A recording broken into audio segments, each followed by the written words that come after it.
Hello all, in this video we will prove the equivalence of complexity classes NL and CoNL. NL, we have seen NL in the previous video, that is non-deterministic logarithmic logarithmic space algorithms, that is algorithms that are taking logarithmic space by a non-deterministic Turing machine. Okay, and CoNL is actually the complement of that is complement NL. That is what CoNL stands for. That is, if a problem some L is in class NL, its complement will be in class CoNL. For example, we have proved in the last video that path problem, that is path G, S, T, that is in a graph G, whether a path exists between the nodes S and T, it's in class NL.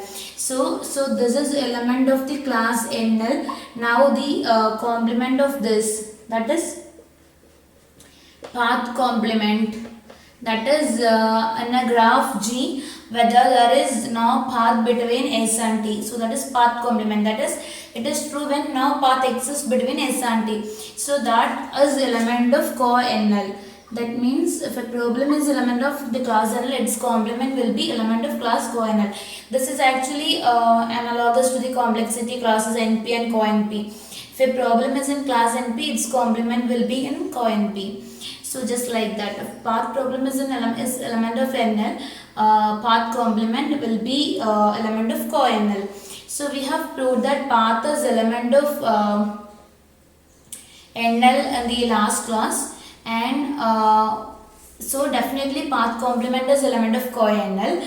And now to prove the equivalence of the classes NL and CoNL, the only thing that we need to prove now is to prove that path is element of path complement is element of NL2. So if we can prove this, that is, this has already been proved, that is path is element of NL. Now path complement is, if it is element of NL, path complement is definitely element of CoNL. So this is actually a fact. So if these two things are true, now if you want to prove that NL is equal to CoNL, the only thing that we need to prove is that path complement is element of NL. That is the existence of no path, that is the non-existence of any path between the vertices S and T in G can be proved using logarithmic space by a non-deterministic Turing machine. That is the only thing that we need to prove to prove this equivalence. That is, we need to prove that path complement can be determined in logarithmic space by a non-deterministic Turing machine. Okay, because these two things are already there. Now this is the only thing that we need to do to complete this proof. So we will do that. We will prove that path complement is element of class NL. That means a non-deterministic Turing machine can decide path complement in logarithmic space. Okay, so the idea here is, what we will do is we will be having a graph G, and we will be having the source node and target node. Now what happens is, we have to prove the existence of no path between S and T, that is there should not be any path between S and T. So for this, what we are doing is, we will be listing all the vertices that are reachable from S. If T is reachable from S, that means that there exists a path from S to T, isn't it? Then the algorithm will return reject, otherwise the algorithm will return accept. That is, if no path from S to T, accept. Because this algorithm checks for no paths, this is complement of path. Now if there is a path from S to T, it rejects. So this is the basic concept that you need to know. Since it is path complement, we are checking for non-existence of a path. So if no path from S to T, we can accept it. If there is a path from S to T, we can reject it. So the key idea is, we will be listing all the vertices that are reachable from S. Okay, now if at any point we are seeing that T is reachable from S, we can prove that, we can return reject, because we don't want T to be reachable. We are checking whether T is not reachable. So if we found that T is an element of the set of vertices which are reachable from S, there exists a path, so we can't accept that. If T is not present in the set of vertices reachable from S, definitely T cannot be reached from S, and we can return except in that case. So that is the key idea or the basic notion used here. So what we do is we will be having the source vertex S. Now we will be having all the vertices, some A1. We will be having a list of vertices A1 which are reachable from S in one distance. Okay. One hop. Okay. Now we will be having another set of vertices A2 which are reachable from S in two distances. Two hops. Now we will be having a list of vertices A3 which are reachable from S in three hop. Okay. Now similarly we will construct the vertices. List of vertices. Now if at all at any point if T comes as a part of some set, we can't accept it, because that means T is reachable. Okay, so I'll be creating the set of vertices which are reachable from S in one hop, and C1 will be the count of these vertices, and we will be having another list A2 which is the set of vertices which are reachable from S in two hops, and C2 will be the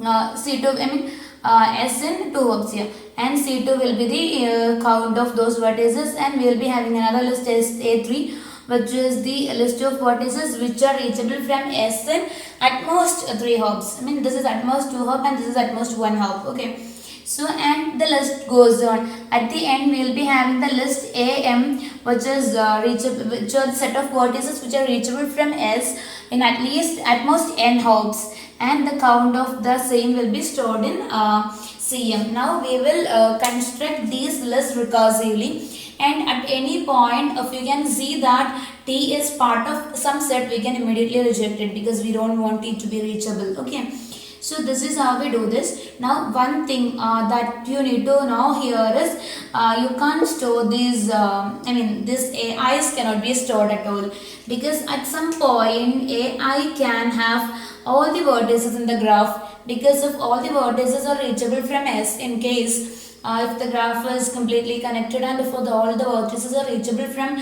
S, at some point there is a chance that AI contains nearly n vertices or exactly n vertices of the graph, that is less than or equal to n vertices. I can write that like that. Okay, less than or equal to n vertices in the graph. See, in that case the space needed to store all the vertices will become n, isn't it? That is, you will be if you are storing all the AIs, you will be storing all these n vertices if any AI contain n vertices at all. So that means you should take linear space, and it cannot be done in logarithmic space. So that means that you can't store the AIs. The only thing that you can store is the counts, and from the count you have to check whether all the vertices in AI are computed or not. That is, you can't store AI but you can't store CI. That is, you can't store A1 but you can store C1. You can't store A2 but you can store C2. You can't store A3 but you can store C3. You can't store AM but you can store CM. Because if you are storing the AIs, as I told, you will be at a point storing all the vertices in the graph, and which will take linear space complexity, which is not allowed, because since it is NL, we are supposed to perform this in logarithmic space. So what we will do is we will be simply storing the counters, cardinality of the sets AI, not the sets AIs, and from the cardinality we can check whether all the vertices in this set are constructed or not. Now if some vertices, from AI and AI plus 1, from AI you can always construct AI plus 1, that is if the vertex U here and if the vertex V here are having an edge. That means U is part of AI and V is part of AI plus 1. That is, taking any vertex U in AI, if it is having an edge with some other vertex v, then we can say that it is element of ai plus 1. Okay, so yeah, so we can construct sets like that. And as I told, we are just storing the counts. So we will see an algorithm which does this. Which is non-deterministic. Actually, we will be non-deterministically choosing the vertices in a path, taking at most I length to construct the nodes in AI. That is, if you are taking all the vertices which can be reached from S in at most 2 distance, they are part of the set A2. Now from A2, using the vertices in A2 or using the cardinality of A2, you can take all the vertices which are adjacent to the vertices in A2 which can be reached in one more hop. So that will form the set of vertices in A3, and we can just go ahead like that. Without storing AI, we can just use this counter to verify that all the possibilities are checked or not. Okay, yeah, that's it. So we will see an algorithm to do this. So here is the algorithm. We will see the algorithm. So it is actually a path g comma s, path complement g comma s comma t. Now the initial set of vertices, it is c0. That is actually this counter for number of vertices and the set of vertices which can be reachable from s in distance maximum 0. That is s itself. That is simply the starting vertex s. Now for I is equal to 1 to m minus 1. Here m is the total number of vertices in the graph. Okay, now we are initializing the next the counter for the next set. That is a set of vertices which are reachable from S and at most one distance. We are initializing the counter.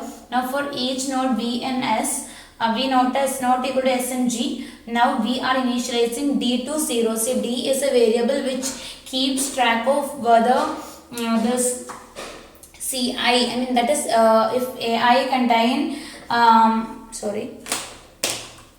if the AI contains some n vertices, all these n vertices should be evaluated for edges from the vertices in AI to AI plus 1, right? That is, we have to examine each vertex in AI and check whether they have a neighbor, okay, in the path of next higher length. So for that we are using D. It's actually a counter. I told you that we are not storing AIs and AI plus 1s because that is very expensive.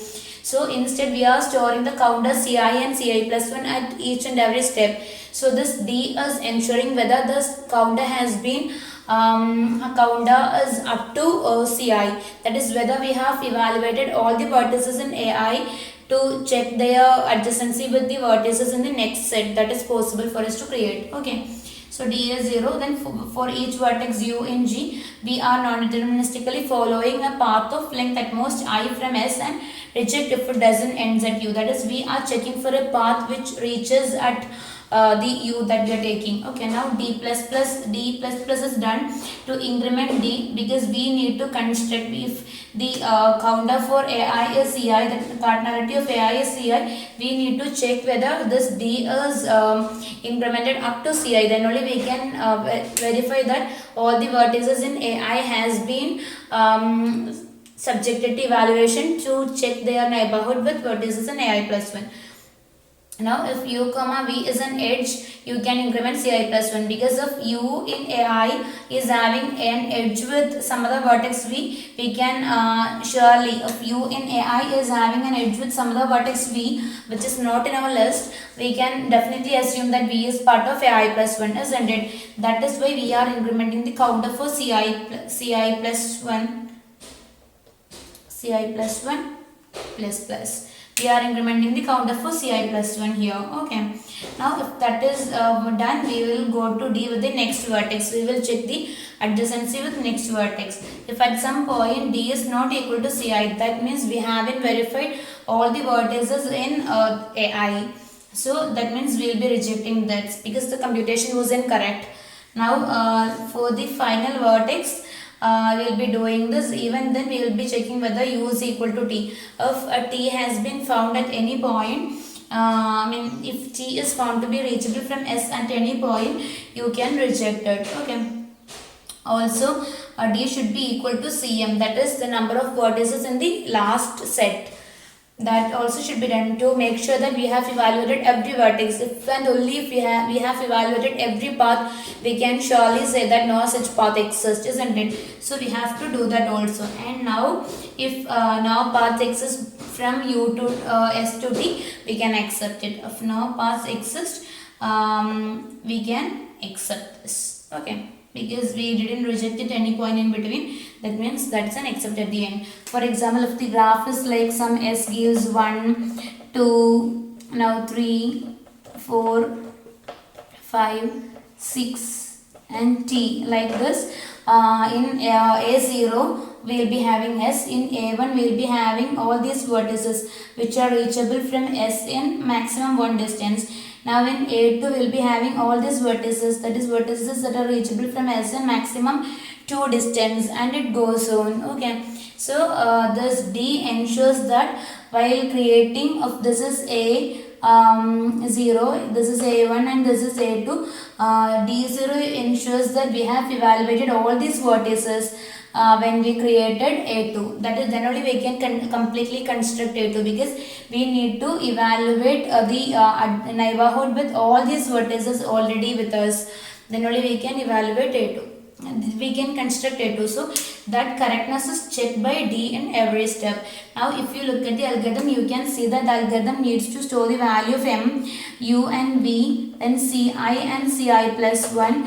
Now a head to the a pointer to the head of each path.